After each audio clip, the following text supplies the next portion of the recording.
আমার নাম মোহাম্মদ সোহেল। আমার নাম মোহাম্মদ সোহেল। আমার বাড়ি হলো ময়মনসিংহ ফুলপুর কয়ারি। আমি আমার স্ত্রীকে পারিবারিকভাবে বিয়ে করিয়া আমি ময়মনসিংহে বসবাস করতেছিলাম। আমার স্ত্রী টিটু মিয়ার সাথে পরকীয়া করে একবার চলে আসে।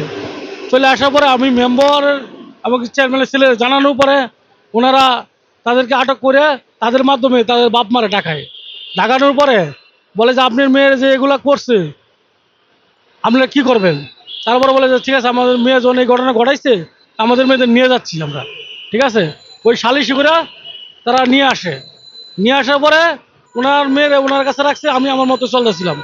ঠিক আছে, তারপরে 6 মাস পরে ওনারা আমার একটা মামলা করে যে আমি নাকি যৌতুক দাবি করছি, এলাকা মাইয়া আমি শ্বশুরবাড়ি ফালাই রাখছি ওনাদের মেয়ে। আপনার প্রথমে তো বলবেন না